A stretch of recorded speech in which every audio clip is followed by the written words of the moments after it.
Well, Michael Moore, as if it's possible, hitting a new low, now calling for the shunning of Trump supporters. Listen. A third of the country, a quarter of the country, angry, intolerant, hard to reconcile. But what do the rest of us have to do? You can't build a bridge to a racist or a misogynist. You know, they have to be shunned and treated like we treated smokers 20 years ago. Should we really be shunning fellow Americans? Well, joining us now to react, editor-in-chief of Campus Reform, Lawrence Jones. Lawrence, welcome. Thanks for having me. Happy Thanksgiving. Happy Thanksgiving to you, too. Now, this is not the first time that Michael Moore has called on anyone who voted for Donald Trump to be called a racist and to be really, as he said, quite, directly shunned. Well, it's really lazy political commentary.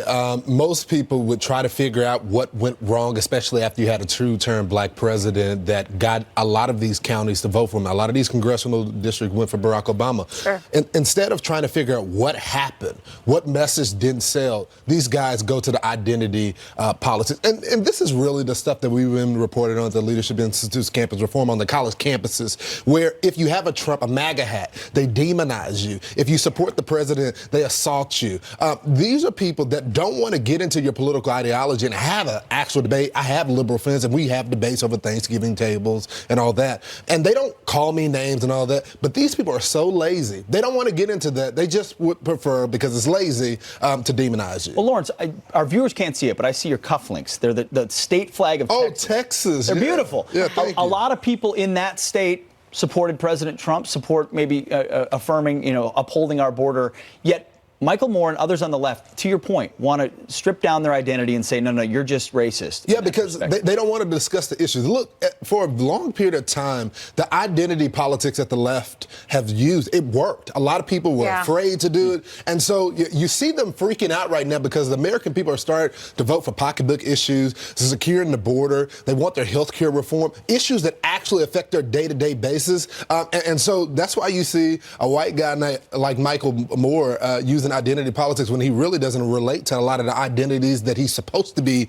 representing as a filmmaker. Right. It's a way, using the racism card is a way, you say, to really shut down debate or control the debate. Oh, it totally shuts down the debate. Look, there are some tough issues out there. I mean, I was at the dinner table with my family this weekend. The only issue that they agree with Donald Trump on, you know what it is? Immigration. My grandmother said verbatim, I may not agree with the president on anything, but I'll help him build that wall.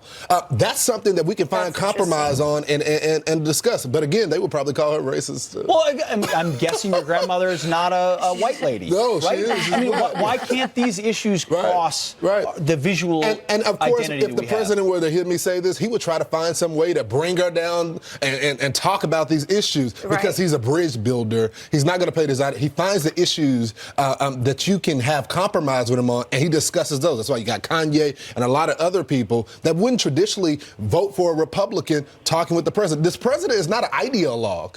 He is one that will find compromise. That's why I think we're going to be able to get some stuff done. What we're seeing, too, is that, for example, Alexandria Ocasio-Cortez, a product of the campus identity politics culture that you so often talk about, she's now a member of Congress. So we're seeing these campus things really bleed into national politics. From the Kavanaugh stuff to Alexandria Ocasio-Cortez. Look, we can no longer laugh at these people. We can't laugh at socialism because they're winning now. They're getting some seats. And look, this is not a sprint. It's a marathon. And these people, look at Beto. He came very close in Texas. Absolutely. And if we lose Texas, then we're losing liberty, people. Yeah, the battle is on the campus. It is on the campus. I agree with you completely. Thank you for your fight on the campus. Thanks, guys. I appreciate it. It's great to see you. And happy Thanksgiving and Merry Christmas. Yes, and to you families as well. Yes. Absolutely. Well done. All right. Well, you know that Nancy Pelosi thinks pretty highly of herself as the leader of the Democratic Party.